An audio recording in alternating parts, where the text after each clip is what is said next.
নমস্কার, এক ফোনে বাংলা শুরু করছি। মিমি রয়েছি আপনাদের সঙ্গে।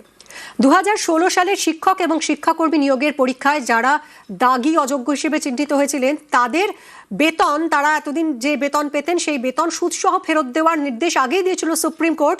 সেই অযোগ্যদের টাকা ফেরত নিয়ে এবার কড়া শিক্ষা দফতর। জেলা শাসকদের আইনি পদক্ষেপ করতে সার্কুলার দেওয়া হয়েছে, নতুন করে সার্কুলার জারি করেছে শিক্ষা দফতর। কথা বলবো অর্ণবের সঙ্গে। অর্ণব, এই সার্কুলারে কি বলা হয়েছে?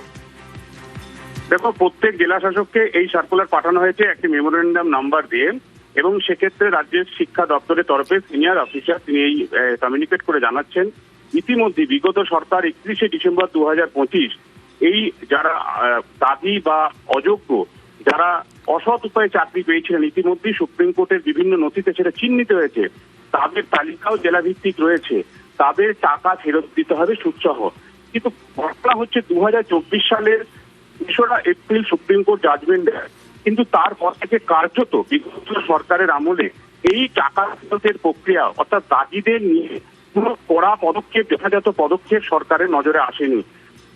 বর্তমানে পালা বদল হতে বিজেপি প্রথম সরকার তৈরি হওয়ার পর যে পদ্ধতিতে গয়েনগচ্ছ ভাবে চলছিল এই অযোগ্যদের টাকা ফেরতের প্রক্রিয়াটা সুদসহ, তাতে গতি পেল এবং পরিষ্কারভাবে আগের কমিউনিকেশন কেন পালন করা হলো না, এবং যত দ্রুত সম্ভব আইনি পদক্ষেপ করতে হবে এবং অযোগ্য বা দাগিদের কাছ থেকে টাকা ফেরত নিতে হবে, এই মর্মে সমস্ত জেলা শাসকদের এই সার্কুলার পাঠালো রাজ্যের শিক্ষা দপ্তর।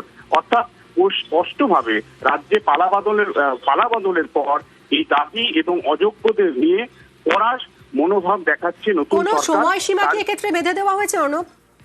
দেখো, ইতিমধ্যেই সময়সীমা বিগত সরকারই অতিক্রান্ত করেছে, এবং 2024 সাল থেকে কার্যত যেটা ছিল 3 মাসের মধ্যে করার কথা সেটা আজ পর্যন্ত হয়নি, এবং বিভিন্ন টাল বাহানা করে সুপ্রিম কোর্টের সময় নিয়ে ওই টাকা ফেরতের প্রক্রিয়া তৃণমূল কংগ্রেস সরকার করতে চায়নি। শুধু তাই নয়, দাগি এবং অযোগ্যদের টাকা ফেরতের প্রক্রিয়াটা নিলেই আদতে পুরো বিষয়টার মধ্যে যোগ্যরাজি সঠিকভাবে সন্ধান পাবে তারা বারবার বলছিল, এবং সেই প্রক্রিয়াটা যেটা 3 মাসের মধ্যে হওয়ার কথা ছিল, নানা উপায়ে সেই বিষয়টিকে লিঙ্গার করা হচ্ছিল, দীর্ঘায়িত করা হচ্ছিল, এবং শেষ পালা বদলের পর আর কোন রকম এই বিষয়ে নরম মনোভাব নয়, গয়েঙ্গচ্ছ ভাব নয়, কড়া পদক্ষেপ করার জেলা শাসকের এই নির্দেশিকা জারি করল রাজ্যের শিক্ষা দপ্তর। ধন্যবাদ অর্ণব।